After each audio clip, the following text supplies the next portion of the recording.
pekerjaan, Ustaz.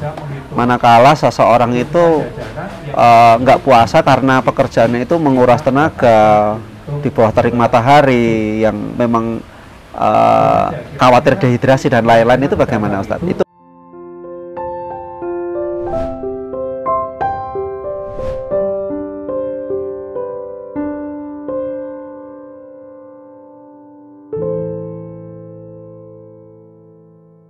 Bismillahirrahmanirrahim. Assalamualaikum warahmatullahi wabarakatuh. Waalaikumsalam warahmatullahi wabarakatuh. Asyhadu alla ilaha illallah wa asyhadu anna Muhammadan abduhu wa rasuluh. Rabbi zidni ilma warzuqni fahma.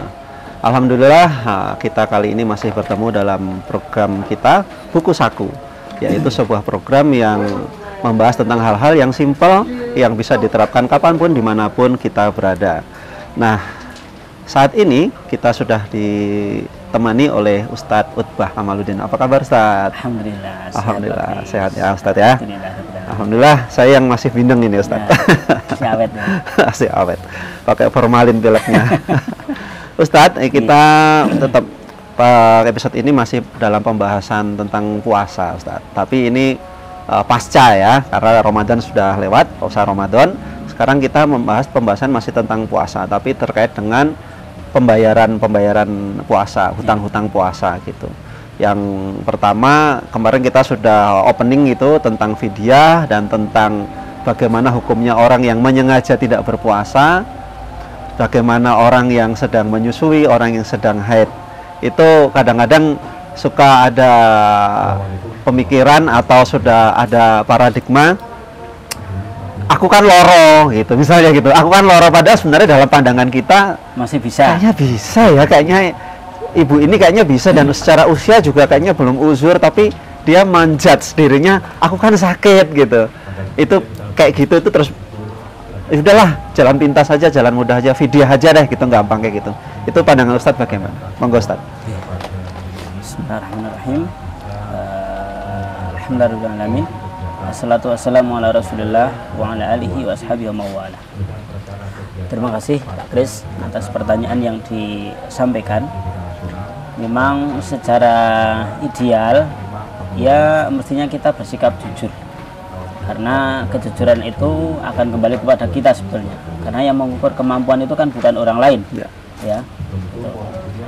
Kalau berbicara tentang puasa, pentingnya puasa, satu hari di bulan Ramadan itu lebih berarti daripada sepanjang tahun yang dia lakukan. Maka mestinya kita tidak akan punya paradigma seperti itu, karena mengingat pentingnya dan sangat urgen puasa di bulan Ramadan. Bahkan ada yang mengatakan satu hari itu tidak bisa tergantikan dengan puasa selama 12 hari. Gitu. Berarti kalau dikalikan misalnya dia setahun, ya kali setahun. Kalau kalikan 6 tahun, berarti kali 6. Gitu. Iya. Gitu. Tapi kembali lagi kita melihat fenomena yang mungkin beliau juga entah karena memang kurangnya ilmu, kurang pengetahuan, atau tidak mau tahu, ya, itu menjadi fenomena tersendiri. Yang kami tahu, seandainya dia memang bisa berpuasa, ya lebih baik berpuasa. Apa kata Allah? Wa antasumu khairul lakum. Jadi kalau misalnya kita diberikan kelonggaran untuk membayar fidyah, tapi kalau kita itu mampu berpuasa, wa antasumu khairul lakum, itu lebih baik daripada membayar fidyah. Gitu. Jadi bahasa mudahnya dengan ayat ini kita bisa mengambil kesimpulan, ya memang lebih baik puasa dulu. Fidyah adalah opsi ketika memang kita tidak mampu berpuasa. Artinya patut dicoba ya, Ustadz ya. Mesti nyoba dulu puasa sehari, 2 hari, bener nggak apa yang dia pikirkan? Oh ternyata baik-baik saja, ya sudah besoknya puasa gitu. Betul, kayak gitu. Jadi dicoba dulu, kalau misalnya kira-kira kok memang sakit, ya sudah, berarti nanti dilanjutkan dengan fidyah. Tapi kok kira-kira dia sehat, ya dilanjutkan. Begitu. Termasuk orang yang puasanya orang yang dia tuh sakit-sakitan, maka ya tetap dia berkewajiban untuk sahur. Adapun nanti di siang hari sakit, maka dia berbuka. Gitu. Jangan, artinya tidak boleh meniatkan dari dari awal, dari malam saya besok nggak puasa, enggak. Tetap kamu niat sahur, tetap kamu niat puasa sahur. Adapun di tengah jalan sakit, maka silakan berbuka atau membatalkan gitu. Atau membatalkan. Iya. Kalau berbuka nanti konteksnya dia Bisa puasa. ya? Jadi membatalkan Ya, di betul. tengah perjalanan Ya, gitu ya. membatalkan di tengah perjalanan. Gitu. Iya, iya, iya. Itu puasanya orang yang sakit-sakitan pun ada standarnya gitu loh. Itu berarti bahwa memang kejujuran dari diri kita itu sangat dipentingkan. Karena memang orang lain melihat kadang ini dipandang bisa, ternyata memang nggak bisa. Maka kejujuran itu menjadi solusi. Kalau memang nggak kuat puasa ya sudah fidyah. Tapi kalau memang kamu mampu berpuasa, sekiranya mencoba wa antasumu khairul lakum, itu lebih baik. Lebih baik. Jadi ikut sahur gitu Ustaz ya. Ikut sahur. Ikut sahur dan ikut meniatkan pertama ya. Betul. Besok berpuasa, jangan niatnya besok nggak usah puasa ya. Iya, Dia. Niatnya tuh besok berpuasa. Perkara nanti setelah dalam perjalanannya ada gangguan gitu, itu batalkan aja. Dibatalkan. Nah, misalnya gini Ustaz. Kan kadang-kadang orang itu lebih kepada mindset ya Ustaz ya. Jadi kira apa-apa gitu. Jadi biasa-biasa aja, tapi kadung sudah di bawah sadarnya itu aku nggak bisa, kayak ada metal blok. Aku tuh nggak bisa, aku tuh nggak bakal bisa sih. Yang puasa tahun kemarin aja aku nggak bisa kok gitu. Padahal belum dicoba juga gitu. Itu gimana Ustadz? Akhirnya kan ya sudahlah, kembali kepada kamu lagi gitu. Hampir sama dengan yang pertama sebetulnya. Maka yang paling pokok yaitu tadi Pak, dicoba. Dicoba dulu ya. Dicoba dulu memang. Ya. Karena itu bagian dari mungkin apa ya, ketakutan lah. Ya, ketakutan yang memang harus kita lawan. Maka untuk menguji apakah mindset kita itu benar atau tidak, ya, paradigma itu benar atau tidak ya diuji. Cara mengujinya ya praktek puasa. Iya. Kalau memang kok dirasa bisa dilanjutkan, dilanjut. Kalau memang nggak bisa ya sudah cukup. Gitu loh. Ya, kalau ini Ustadz, kalau kan ada, kalau misalnya ibu menyusui gitu atau ya ibu menyusui lah ya, kalau berbeda dengan wanita haid ya. Kalau wanita haid memang nggak boleh gitu. Kalau ibu menyusui itu kan sebenarnya masih boleh berpuasa ya Ustaz ya. Manakala tidak mengganggu bayinya maupun ibu itu sendiri gitu. Itu sebaiknya gimana? Mengganti puasa atau membayar fidyah atau dua-duanya dilakukan, Ustaz? Kalau kita kembali ke madhab Syafi'i, kalau dia itu yang dikhawatirkan itu adalah bayinya atau janin yang dikandung, maka dia dua-duanya. Jadi dia itu sebetulnya secara diri sendirinya mampu untuk berpuasa, tapi karena pertimbangan anak yang ada di kandungnya, maka dia dua-duanya, ia membayar fidyah juga mengqadha puasa. Gitu.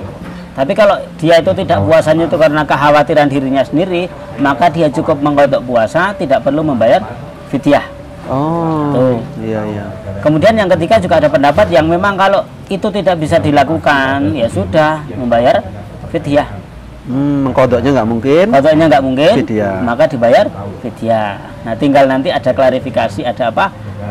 Ada pembagian. Apakah dia itu termasuk orang yang ketika punya hutang bersegera untuk membayar hutang, atau dia itu orang yang punya hutang puasa tapi tidak bersegera atau ngendende gitu loh, sehingga belum sempat hutang puasa kita selesai sudah disusul dengan Ramadan tahun depan. Itu juga ada sanksinya gitu. Ada sanksinya kalau dia itu terlambat atau dia mengqadha puasa, kemudian itu keterlambatan dia itu karena memang udzur syar'i, sakit dan lain-lain, maka tidak ada sanksi. Tapi kalau misalnya dia itu janin mampu berpuasa ya, tetapi mengulur-ulur waktu sehingga waktunya itu orangnya ndak, terus muncul atau datang Ramadan yang akan datang itu, maka dia kena sanksi. Salah satu yang saya baca ya dilipatkan. Jadi kalau misalnya sehari itu 1 mud ya dia menjadi 2 di tahun itu, dilipatkan dengan tahunnya. Oh, jadi 2 kali lipat. 2 kali lipat, iya. Jadi kalau misalnya 1 hari kan 1 mud ya. Iya. Jadi kalau misalnya dia sudah 3 tahun, berarti 1 harinya ya 3. Itu baru tahun yang pertama. Iya, gitu. Itu kalau dia itu tidak membayar qadhanya itu karena sengaja. Jadi secara hati mampu, tapi karena itu. Nah, itu tadi buat yang kaitannya sama menyusui ya Ustadz ya. Kalau sekarang yang terkait dengan pekerjaan Ustadz, manakala seseorang itu nggak puasa karena pekerjaannya itu menguras tenaga, di bawah terik matahari yang memang khawatir dehidrasi dan lain-lain, itu bagaimana Ustadz? Itu fidyah atau mengganti atau dua-duanya? Khusus ini ya, saya belum bisa memberi jawaban yang pasti ya. Karena memang saya pernah mendapatkan satu cerita, ada seorang ibu ya, seorang ibu yang tua renta, dia memiliki 5 anak. Ketika Ramadan, maka dia tidak berpuasa. Tapi dia menyampaikan kepada anak-anaknya maksudnya, nak, kamu berpuasa, jangan sampai putus. Biarkan ibu yang bekerja. Sementara anak-anak ini nggak ngerti kalau ibunya tidak puasa.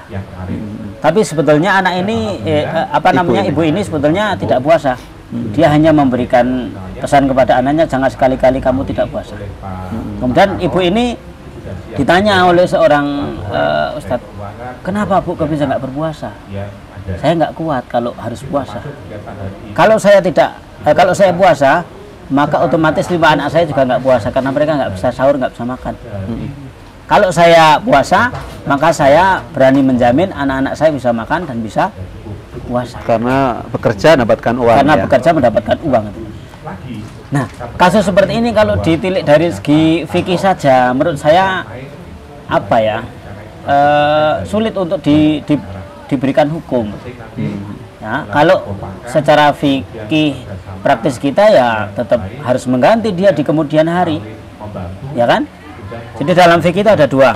Satu namanya muhbitat. Muhbitat itu hal-hal yang bisa membatalkan. Itu. Jadi ketika kita puasa, kemudian kita makan minum, jelas itu batal. Ya. Yang kedua ada yang namanya muhlikat. Muhlikat itu berarti sesuatu yang hanya merusak. Kita puasa, kita ghibah, ngobrolin orang, ya. Nggak batal tapi rusak. Nggak batal tapi rusak. Iya, iya. Itu harus paham. Kalau kita melihat cerita tadi, kejujuran seorang ibu itu luar biasa. Dia menyelamatkan 5 orang yang berpuasa, meskipun dia mengorbankan dirinya sendiri. Gitu loh. Ditilik dari sisi fikih ya dia harus mengganti suatu saat nanti. Iya. Ya kalau dia kuat. Ya, gitu ya kalau dia kuat. Kalau nggak kuat, ya orang yang tidak kuat ya tidak bisa dipaksa sebagaimana orang yang kuat. Dan itu yang mengukur hanya dirinya. Kembali lagi ya. Kembali lagi gitu loh. Maka khusus yang ini saya tidak bisa memberi jawaban yang pasti. Hanya bisa mungkin juga jawabannya itu berupa curhat dengan suasana yang mungkin kita tidak mengalami tapi dialami oleh orang-orang itu. Jangankan mereka, kita bekerja atau kita siang hari di tempat yang sangat panas, puasa itu rasanya memang lapar dan haus. Jangankan kita yang terus mereka yang Masya Allah seorang ibu tua renta itu kerja di kalau nggak salah sampah atau di proyek bangunan itu luar biasa, tapi dia punya itu loh, ketulusannya itu menjadikan 5 anaknya itu puasa semua. Tak beda kalau ibu itu direktur bank gitu, mungkin lain lagi ya. Itu lain lagi tingkat kan. Berarti kan ini tidak puasanya itu karena ada satu unsur darurat. Iya. Termasuk urusan makan, karena urusan makan dengan mati, hidup dan mati ya. Itu dia tidak melaksanakan puasanya itu karena darurat gitu loh. Maka ini andaikan dikasih hukum A, B itu ya tidak sebagaimana orang yang tidak puasa dengan sengaja itu. Dia tuh kepengen, saya pengen puasa, tapi gimana lagi kalau saya puasa, saya nggak kuat. Ada akibat lebih fatal gitu loh. Jadi hukumnya bukan lagi dengan apakah boleh dan tidak. Kita lihat dulu tidak puasanya itu karena sebab apa. Berarti ya kembali lagi ke personalnya, bagaimana dia mengukur ya Ustaz, ya, mengukur dirinya atau melihat sebuah masalah gitu ya. Kasus-kasus ini. Lah kalau misalnya safar, itu kan juga diperbolehkan dalam syarat tertentu ya. Tapi yang safar ini dia sopir. Yang tiap hari memang pekerjaannya safar gitu. Itu kan pekerjaan sebenarnya, bukan dia safar karena dia ada urusan sesuatu gitu, tapi memang pekerjaannya yang menuntut dia untuk bepergian itu bagaimana Ustaz? Setahu saya asalkan syarat dikatakan safar itu sudah masuk ya nggak masalah. Nggak masalah enggak. Jadi nggak lihat profesi. Nggak lihat profesi. Itu saya sopir misalnya saya safar yang menurut terminologi saya itu safarnya sekitar 85 km. Udah masuk jamak menurut saya ya udah nggak masalah meskipun dia supir itu loh. dan nggak harus nunggu 80 kilo baru dia minum kan? Iya. Dari awal berangkat pun sudah nggak puasa nggak apa-apa. Nah, itu beda. Itu gimana? Nah, itu kalau misalnya nih bis ke Jakarta kan udah tahu nih jaraknya jauh. Dari ya sampai Kedu udah minum gitu misalnya gitu. Yang saya ambil, yang saya ikuti itu, jadi ketika dia mau safar ya, mau safar itu dia tetap harus sahur dulu. Oh, gitu loh. Satu diantaranya untuk menghormati mulianya bulan Ramadan. Ya. Jadi tidak semena-mena, sementang kita mau safar terus ngombe itu kok mantep. Tetap dia sahur. Nanti di tengah, ketika dia sudah keluar dari tempatnya, dia sudah keluar, nah itu baru dia boleh membatalkan puasa. oh. Jawabannya tadi wa antasumu khairul lakum, puasa lebih baik. Neng kamu tetap puasa dulu gitu loh. Bukan terus dari awal terus, yang penting kan saya safar, atau ngombe di awal nggak bisa. Kecuali safarnya itu sudah lebih dari sehari, ya kan? Saya pergi ke sana misalnya rencana 3 hari. Nah, hari kedua itu kan sudah masuk dalam perjalanan, rangkaian itu perjalanan, nggak masalah. Tapi tidak boleh dari awal sudah niat untuk tidak puasa. Meskipun ya nanti tetap ujung-ujungnya nggak puasa. Iya. Itu maka yang saya ikuti, yang saya ambil yaitu tetap kita sahur dulu, meskipun nanti kita akan buka. Iya. Ini penutup Ustadz, karena ini juga kayaknya durasinya lumayan panjang ini.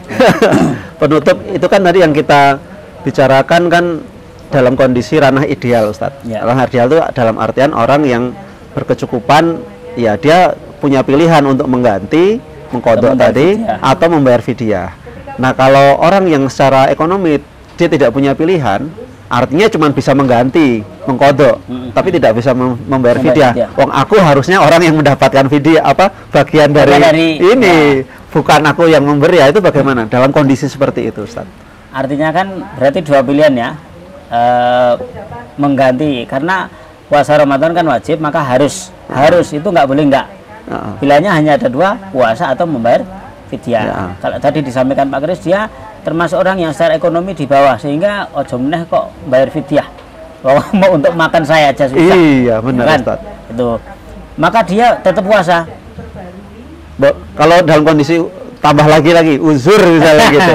Nah, kalau berbicaranya sudah uzur, sudah tidak mampu, sudah terpaksa, ya bagaimana lagi? Kalau karena memang nggak mampu, gimana lagi? Apa yang mau diharapkan? Memang nggak mampu kok. Iya. Jadi ya terus blong-blongan itu atau gimana? Iya, itu nanti saya kembali kepada hadis, ada hadis ya. Jika Allah menghendak, ini kaitannya dengan orang yang dia sengaja tidak puasa, tapi masih meyakini bahwa puasa itu bagian dari syariat, bukan karena pengingkaran atau penolakan. Ya, maka dia tetap kudune poso, meskipun dalam satu redaksi dikatakan puasanya itu tidak akan berarti meskipun ditutup selama 1 tahun penuh.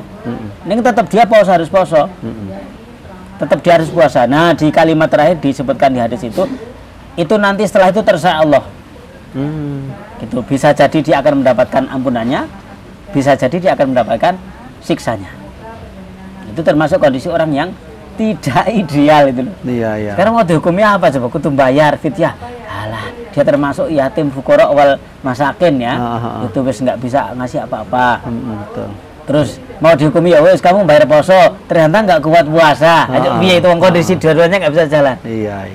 Maka ya di luar kondisi itu, kondisinya sudah masuk dalam kategori darurat. Tuh, selagi dia tidak meyakini bahwa dia tidak melakukan itu bukan karena pengingkaran, tapi karena ketidakmampuan dia. Jadi sangat ingin, sangat kepingin, tapi ya piye meneh. Itu satu. Kemudian yang kedua, untuk mengukur ya, diantara untuk mengukur apakah dia mampu atau tidak itu, diantaranya adalah ukuran uruf atau masyarakat setempat. Sakit misalnya yang dia derita itu seperti apa sakitnya sehingga tidak mampu melaksanakan puasa, itu juga ukurannya adalah uruf setempat. Adat setempat seperti apa? Anek loroni pilek misalnya kayak Pak Kris yang sekarang. Saya udah nggak kuat nih misalnya, tapi kok kira-kira menurut uruf atau kebiasaan masyarakat seketika itu atau di sekelilingnya kok nek pilek ya rata-rata orang tetap bisa mas, maka nggak termasuk. Saya kalau pilek kayak gini kalau nggak minum teh hangat kayaknya golek-golek. Nah, maka selain tadi yang mengukur itu diri sendiri, tapi disesuaikan dengan adat istiadat setempat gitu. Ya. Kira-kira nek pilek itu bisa lanjut puasa enggak? Secara pandangan umum itu Nah, seperti secara apa? pandangan umum itu seperti apa? Karena kalau pandangan umum itu nggak mungkin bohong. Ya. Ya, toh? Itu udah absolut, dus. Nggak mungkin bohong. Nah, pandangan Sudah kita bisa jadi konsensus. konsensus itu sudah bahasa kerennya ijma. Ijma para ulama itu udah ya konsensus itu. Konsensus ya. Iya. Ya Ustadz, nanti kita simpan lagi. Tapi ini yang tematik perkara ini, insya Allah kita sudah Selesai. bahas ini. Ya nanti kita akan coba kita dari sudut pandang yang berbeda lagi, yang terkait dengan puasa. Siap. Ya, terima kasih atas perhatian semua teman-teman pemirsa. Dan yang paling utama dari episode ini adalah bagaimana selagi kita sehat, selagi kita mampu, selagi kita waras. Waras juga penting soalnya, Nah, Ustadz, ya. betul, nggak waras bahaya. Dan utamanya kita Islam, kita harus menjalankan apa yang diperintahkan, apa yang menjadi perintah dari umat Islam, yaitu termasuk puasa Ramadan. Ya, dari Tropical Garden Resto, sebuah resto yang ada di pusat kota Temanggung yang bernuansa tropikal, kami cukupkan episode ini. Mohon maaf atas segala kekurangan. Terima kasih banyak. Assalamualaikum warahmatullahi wabarakatuh. Waalaikumsalam warahmatullahi wabarakatuh. Ya, terima kasih Ustadz. Ya, sama-sama.